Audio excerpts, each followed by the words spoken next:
స్టేషన్కి వెళితే కూడా రక్షణ లేకుండా పోలీస్ స్టేషన్లోనే కొట్టి చంపారని సాయికృష్ణ బంధువులు తల్లి అందరూ చెప్తా ఉన్నారు. లాకప్ డెత్లు గతంలో చూసాం. ఇది లాకప్ డెత్తే కాదు, శవం కూడా మాయం చేసి పోలీసులే బూడిది కూడా మిగల్చకుండా చేయటం దేశ చరిత్రలోనే, ఈ రోజున రాష్ట్ర చరిత్రలోనే ఇది దారుణమైనటువంటి దుర్ఘటన.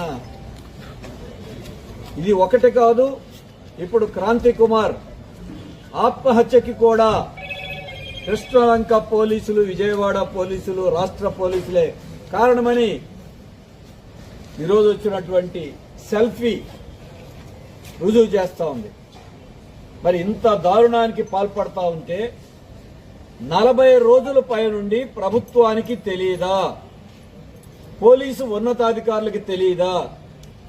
తెలిస్తే ఇప్పటికైనా సరే సాయికృష్ణ బతికున్నాడనో లేదు సాయికృష్ణ లేడు చనిపోయాడనో చెప్పలేని స్థితిలో ఈ ప్రభుత్వం ఉందా? హైకోర్టును కూడా పక్కదారి పట్టించారు. ఏమని?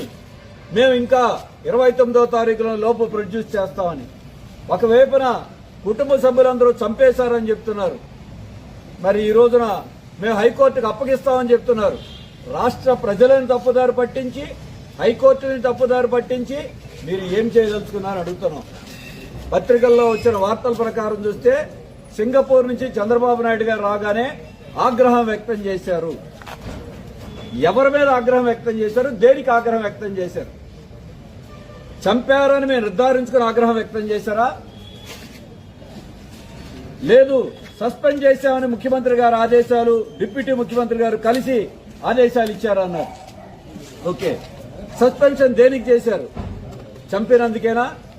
చంపినందుకు సస్పెండ్ చేస్తే మీరు విధంగా ప్రభుత్వం కనుక నిర్ధారించుంటే దీని మీద ఎఫ్ఐఆర్ కట్టారా? ఎఫ్ఐఆర్ ఇంతవరకు ఎందుకు నమోదు చేయలా? నిజంగా వాళ్ళ కుటుంబ సభ్యులు చెప్పినట్టే చంపినట్టుగా ప్రభుత్వం ఇప్పటికైనా నిర్ధారిస్తే ఈ హత్యానేరం ఎవరిది? హత్యానేరం కింద ఎవరు మీరు అరెస్ట్ చేశారు? ఆగ్రహం మాటల్లోనా లేదు చట్టప్రకమైన చర్యల్లో ఉందా? ప్రభుత్వం తేల్చాల్సిన అవసరం ఉంది.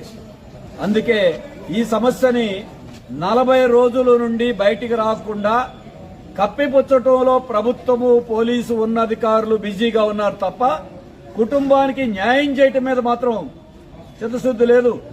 ఉంటే ఇప్పటిదాకా ఈ పరిస్థితి వచ్చి ఉండేది కాదు. నిజంగా ప్రభుత్వానికి తెలియకుండా లాకప్ లో చంపేసి ఉంటే తెలిసిన తర్వాత అయినా దీన్ని ఖండించి ఉంటే పరిస్థితి ఇక్కడ దాకా వచ్చి ఉండేది కాదు. అందుకే కప్పిపుచ్చడమే కాదు,